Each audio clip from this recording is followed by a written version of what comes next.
PhotoPillers keep asking me the same 5 questions. But trust me, number 5 will blow your mind.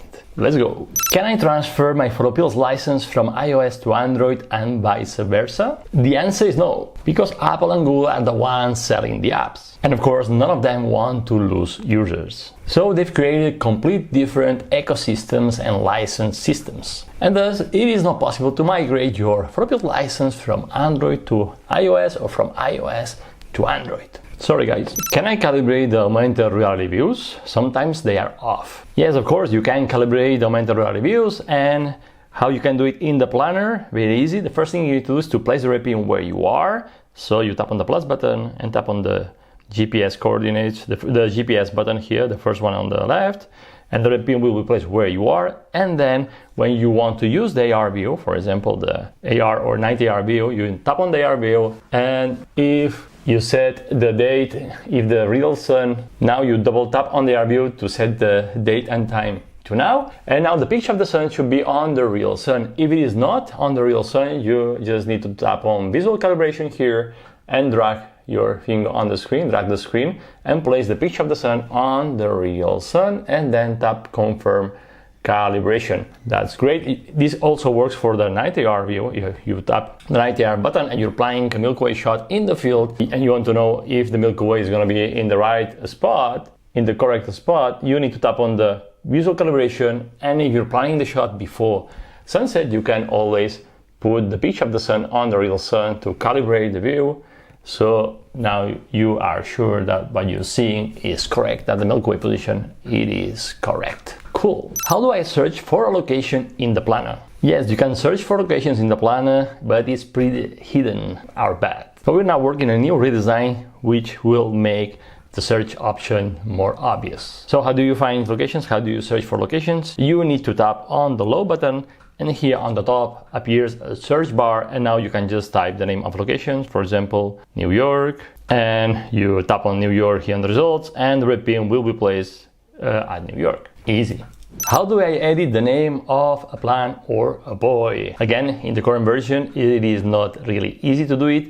You need to go to the My Stuff menu, and to change the name or edit the name of a plant, you need to go to your plants, choose one of the plants. Let me choose one of the plants, for example, Sunset Despondent Hill.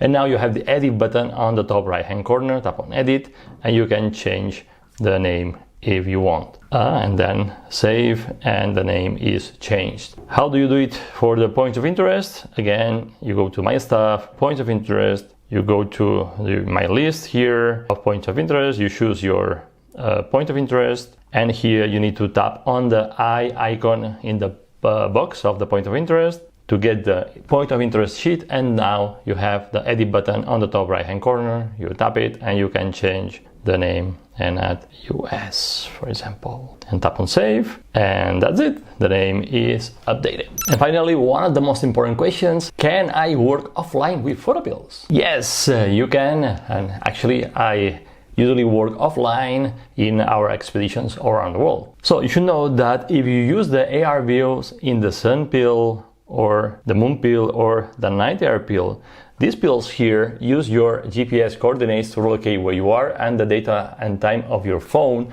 so they work offline. So when you're in the field, all you have to do is to tap on the AR view, look for the best composition, the best time the Milky Way is going to be where you want, and that's it, because this works offline. When it comes to the planner here, what I usually do is, before I leave my hotel, I zoom in and out in the area I'll be shooting, so the map is stored in the cache memory. Because to load the map, we need internet. We use Google Maps here, for example. And if you're offline, you won't be able to have the map visible unless you save it in the cache memory of your phone by zooming in and out in the area you'll be shooting. And this workaround will allow you to at least have the map visible when you are there in the field. But even if you have the map not visible, all the lines, the red pin position, the sun, moon, Milky Way position, it is correct, and all the rise and set times and all the information on the map, it is correct. So when you're in the field, you can just tap on the plus button and switch on your position on the map, so you know where you are versus the red pin. And basically what you need to do is to walk towards the red pin, and the blue circle will follow you. And that works even if the map is not visible. So yes, of course you can use PhotoPills offline. I know that these are just 5 of your top questions you've asked me so far, but hey, I want to hear more. So drop your biggest doubts or your burning questions about PhotoPills or planning your shots in the comments below, and I'll keep answering your questions in future videos. Let's keep learning together, PhotoPillers! And now you wish to master PhotoPills and photography planning once and for all, I invite you to download our super detailed photography planning guide. I'm gonna leave a link to the guide in the description of this video and the first comment below. Download it. And as always, if you like this video, give me a like, subscribe. I'll see you next Wednesday in another video. And remember that you have the power to imagine, plan and shoot legendary photos. Bye!